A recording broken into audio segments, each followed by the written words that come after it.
He was often called American royalty, the son of a beloved president, with a whole life of promise stretching out before him.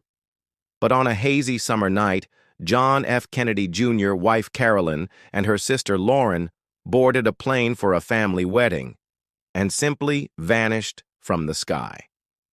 The official report calls it pilot error, but that simple phrase hides a terrifying story of disorientation, immense pressure, and a fatal spiral into the dark waters of the Atlantic.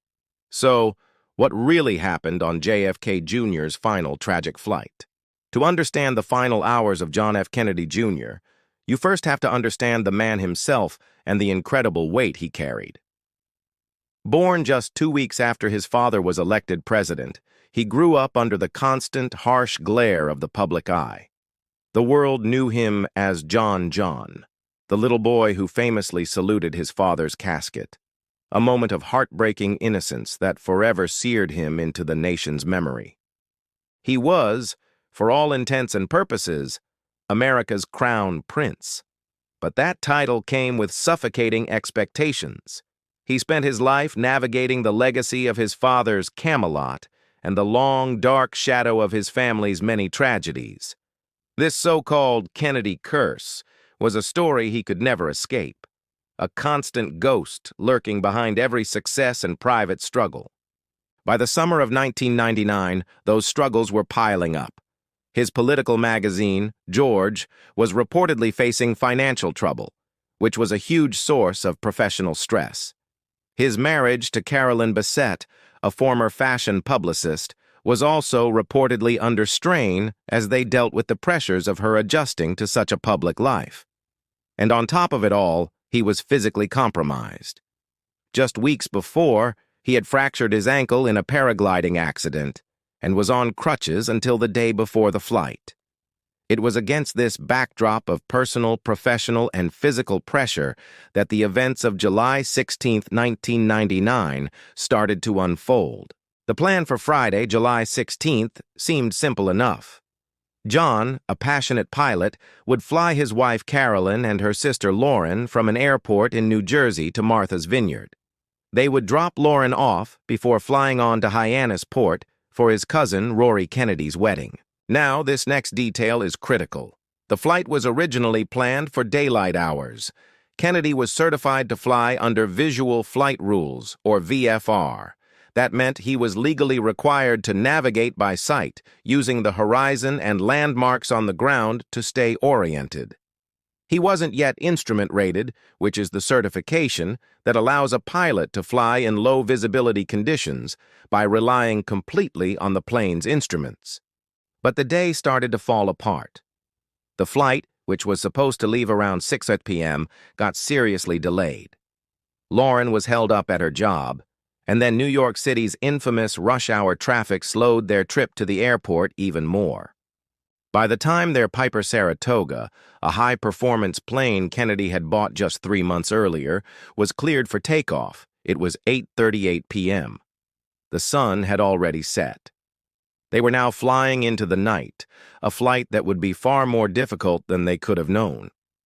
The clear skies that were forecasted earlier had been replaced by a thick, humid haze that settled over the coast. This haze was a deadly factor, one that would completely erase the single most important thing a VFR pilot needs: the horizon. As Kennedy's plane climbed into the darkening sky, he followed the coastline, a familiar route. For most of this part of the trip, the lights from the shore would have given him a reliable visual reference. But then came the most critical decision of the flight. To get to Martha's Vineyard, he had to cross a 30-mile stretch of open water known as the Rhode Island Sound. The moment he left the coastline behind, he flew out over a black, featureless void. Because of the haze, there was no visible horizon, no starlight, and almost no moonlight to tell the difference between the dark water and the dark sky. For a pilot without an instrument rating, this kind of environment is incredibly dangerous. He had essentially flown into a black hole. To make matters worse, Kennedy hadn't filed a flight plan, and he wasn't using a service called flight following, where air traffic controllers track a flight's progress. He was a ghost on the radar, completely alone in the disorienting darkness. He was a decent pilot for his experience level, with about 310 total hours in the air and 55 at night. But his experience in his powerful new Piper Saratoga was very limited, only about 36 hours total, with just a few of those flown solo at night.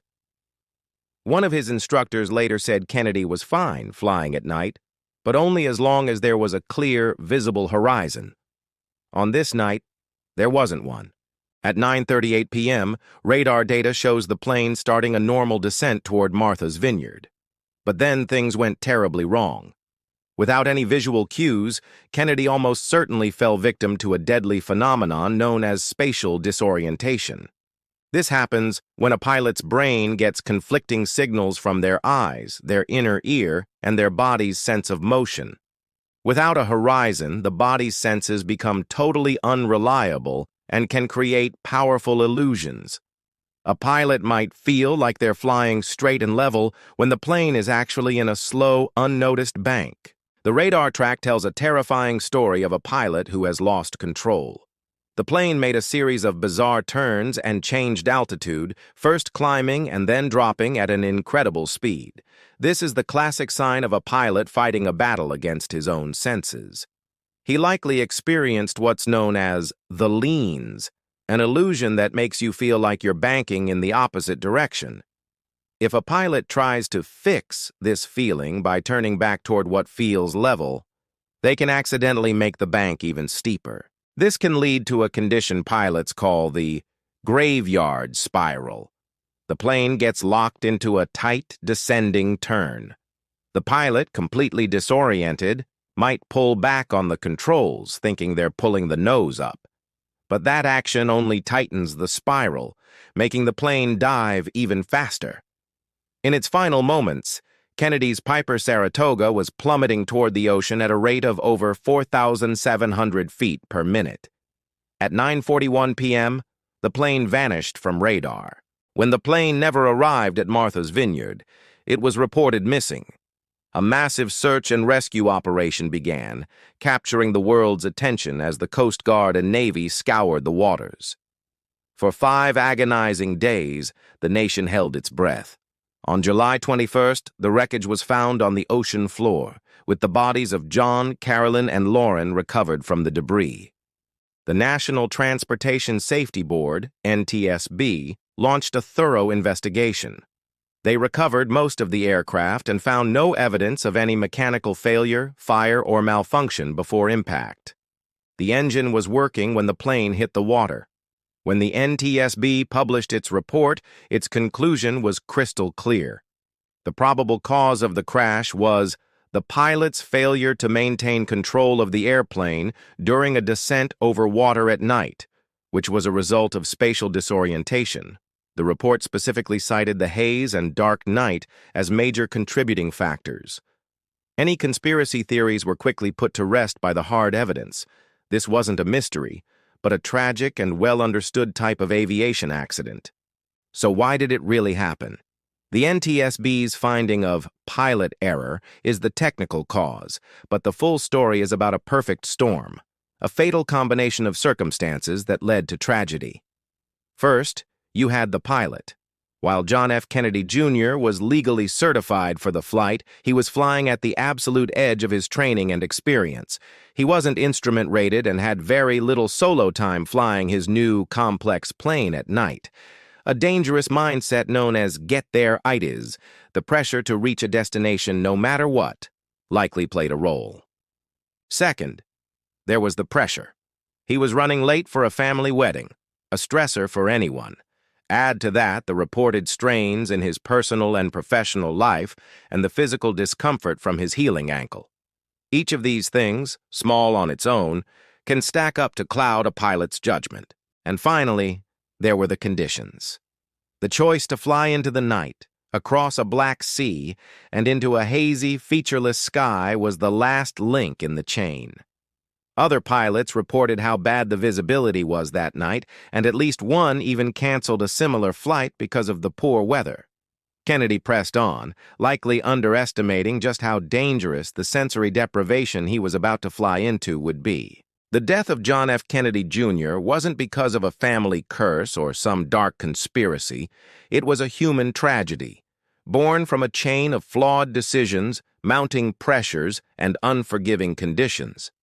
It's a sobering reminder that the sky doesn't care about fame, legacy, or last names. It's the story of a pilot who, on a dark and hazy night, found himself in a situation that even the most seasoned aviators fear, a terrifying spiral of confusion from which there was no escape. The loss of John, Carolyn, and Lauren remains a profound tragedy, a story of incredible promise cut short, not by fate, but by a series of events that came together in a few fatal moments over the dark Atlantic.